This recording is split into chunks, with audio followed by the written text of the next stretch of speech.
열왕기상 13장 1절에서 10절까지의 말씀입니다. 때에 하나님의 사람이 여호와의 말씀으로 인하여 유다에서부터 베델에 이르니 마침 여로보암이 단 곁에 서서 분향하는지라.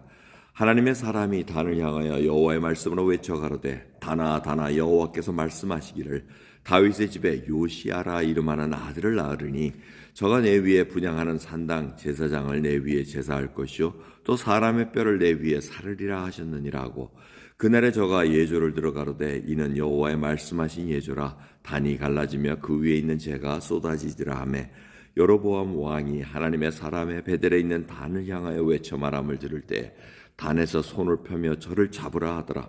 저를 향하여 편 손이 말라 다시 거두지 못하며 하나님의 사람의 여호와의 말씀으로 보인 예조대로 단이 갈라지며 재가 단에서 쏟아진지라. 왕이 하나님의 사람에게 말하여 가로되 청컨대 너는 나를 위하여 내 하나님 여호와께 은혜를 구하여 내 손으로 다시 성하게 기도하라. 하나님의 사람이 여호와께 은혜를 구하니 왕의 손이 다시 성하여 전과 같이 되니라. 왕이 하나님의 사람에게 이르되 나와 함께 집에 가서 몸을 쉬라. 내가 내게 예물을 주리라.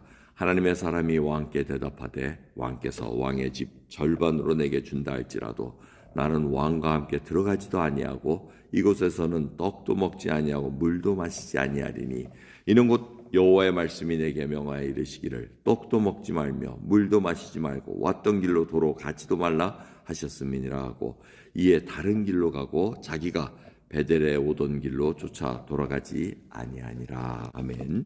여로보암 왕이 송아지 2개를 만들어서 베델과 단에 이 단을 세우고 자기 마음대로 절기를 정해서 제사를 지내게 합니다. 그래서 하나님께서 하나님의 사람, 이름도 있지 않는 무명의 선지자를 보냅니다. 그것도 유다 땅에서 북이스라엘 왕국으로 보내는데 이게 하명을 받은 이 선지자는 목숨을 걸고 가는 겁니다. 경계선을 넘어야 되고 서로 적대 관계에 있는 왕에게 가서 지금 하나님의 말씀을 전달한다는 것은 목숨이 살아남을 수 있을는지 모르는 그러한 아주 막중한 임무를 맡고 가는 겁니다. 근데 마침 이 베델의 단에 갔을 때 여로보암 왕이 제사를 지내고 있었다는 겁니다. 그래서 예언을 합니다. 하나님께서 주신 말씀으로 요시아라는 왕이 태어나서 이제 너희 단에 뼈까지 다 이렇게 살리라 이 얘기를 합니다. 그래서 그 예조로 뭘 얘기합니까? 단이 갈라지며 그 위에 있는 재가 쏟아지리라 했을 때 그 일이 일어납니다. 마침 그때 여로보암이 제사를 지낼 때 단에 이렇게 재를 할 때 손을 뻗어서 저 사람을 잡으라 할 때 손이 말라버립니다. 그래서 굳어지니까 난감하게 됩니다. 그래서 그 여로보암 왕이 선지자에게 좀 기도해다오. 근데 그 기도하는 말도 참 희한합니다. 내 하나님 여호와께 은혜를 구하여 이렇게 얘기합니다.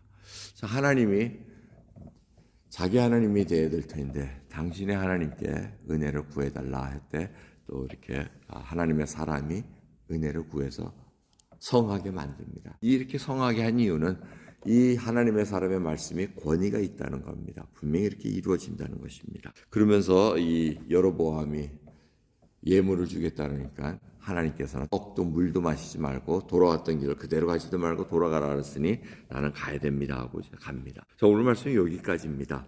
오늘 말씀을 통해서 봐야 될 것은 하나님의 말씀을 가진 자가 참으로 어떠한 자세로 가야 되는가 알려줍니다.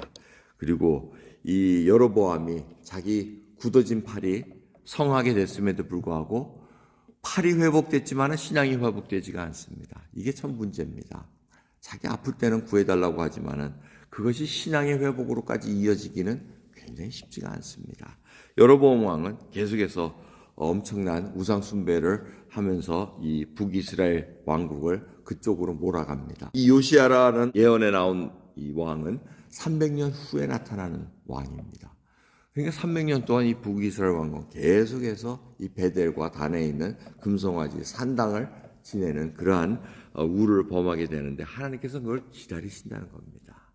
언젠간 돌아오겠지. 이러한 예언까지 줬음에도 불구하고 이들이 돌아오면 하나님은 분명히 용서하실 터인데 그거를 행하지 않았던 완악한 백성이라는 것을 다시 깨닫게 합니다. 오늘 말씀을 통해서 저희들이 깨달아야 됩니다. 이 하나님의 사람이 하나님의 말씀을 붙잡았음에도 불구하고 내일 말씀을 보면은 이 자가 속임수에 넘어가가지고 떡과 물을 마시고 가다가 사자를 만나서 죽습니다. 이 얘기는 굉장히 아이러니하지만은 그만큼 하나님이 주신 말씀은 끝까지 붙들고 순종하고 나가야 되는 거지. 누가 와서 나도 선지자인데 같이 좀 얘기 좀 나눕시다. 이렇게 미혹했을 때, 속였을 때 이것을 넘어가면 안 된다는 것입니다.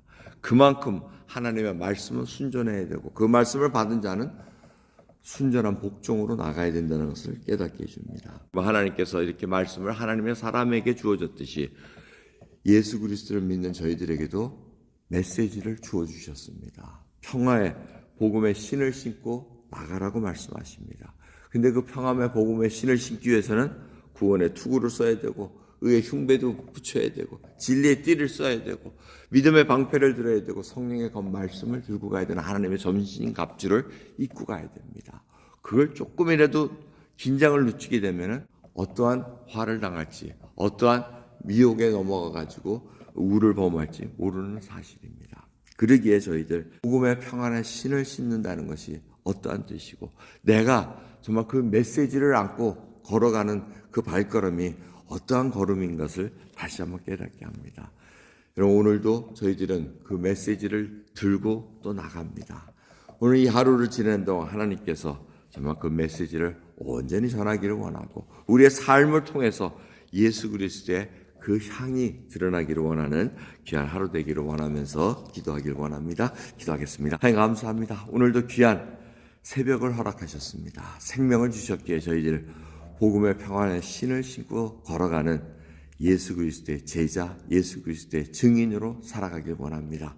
오늘도 긴장하게 하옵시고 하루를 또 승리할 수 있는 귀한 하나님의 은혜 가운데 저희를 붙들어 주옵소서. 감사드리며 예수 그리스도의 이름으로 기도드리옵나이다. 아멘.